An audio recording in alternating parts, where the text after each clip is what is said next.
बच्चों, कल की कक्षा में हमने रस और उसके अंग पढ़े थे। आज की कक्षा में आपके पाठ्यक्रम के रस आरंभ हो जाते हैं। सबसे पहला है श्रृंगार रस। इसे रसराज भी कहते हैं। श्रृंगार का तात्पर्य सजावट, सुंदरता, आकर्षण से लगाया जाता है। तो इस आधार पर हम श्रृंगार रस का तात्पर्य किसी प्राकृतिक सुंदरता के सौंदर्य से भी लगा सकते हैं, स्थायी भाव रति लगाएंगे, या नदियों, पहाड़ों आदि की सुंदरता से भी श्रृंगार रस की उत्पत्ति मानी जाती है। तो श्रृंगार रस की उत्पत्ति के लिए क्या जरूरी है कि जब काव्य या कविता में नायक नायिका से, नायक नायिका इसका मुख्य आधार है श्रृंगार रस का, नायक नायिका से संबंधित रति नामक स्थायी भाव जागृत होता है, तो रसांगों अर्थात रस के अंगों, विभाव, अनुभाव आदि के सहयोग से श्रृंगार रस की उत्पत्ति होती है, यह श्रृंगार रस होता है। बच्चों, इसके दो भेद हैं, संयोग श्रृंगार रस और वियोग श्रृंगार रस। संयोग का तात्पर्य है मिलना, वियोग का तात्पर्य है अलग होना।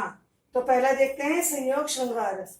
जब किसी काव्य में या कविता में नायक और नायिका के मिलन या संयोग से संबंधित रति नामक स्थायी भाव जागृत होता है। कहाँ होता है? आश्रय के मन में।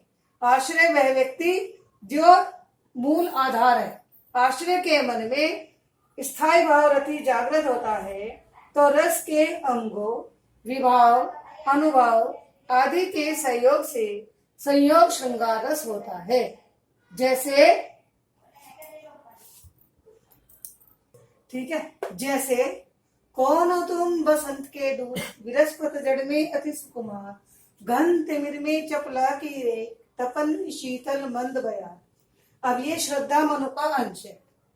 श्रद्धा मनु के वह अंश है आशा सर्ग से है, जिसमें मनु श्रद्धा को देखने के बाद आकर्षित होते हैं। तो इसके स्पष्टीकरण में इसका भाव स्पष्ट हो जाता है उपर्युक्त काव्य पंक्तियों में। अब यहाँ कौन हो तुम बसंत के दूत, इस प्रश्न को करने वाला कौन है?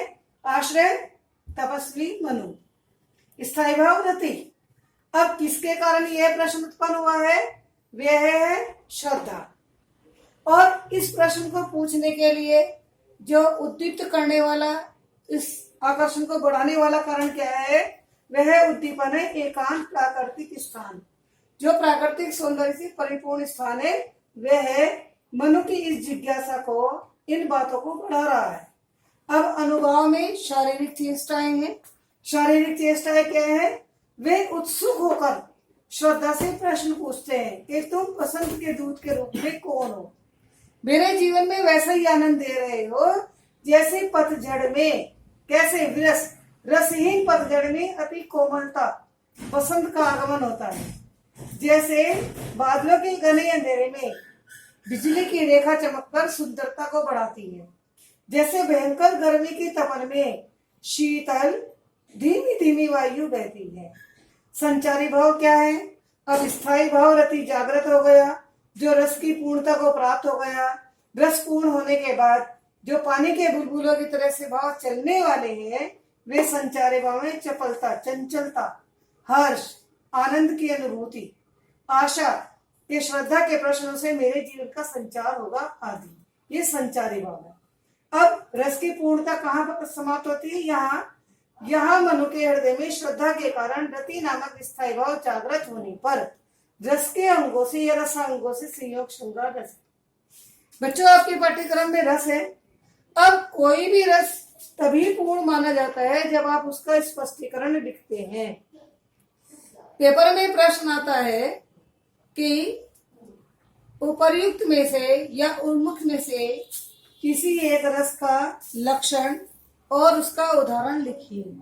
अगर आपको परीक्षा में पूर्ण अंक लेने हैं, तो उदाहरण के साथ साथ उसका स्पष्टीकरण भी आपको लिखना अनिवार्य है, तब आपके इस प्रश्न के पूरे अंक प्राप्त होंगे। आज हमारा संयोग श्रृंगार रस पूरा हुआ। कल हम पढ़ेंगे वियोग श्रृंगार रस। धन्यवाद।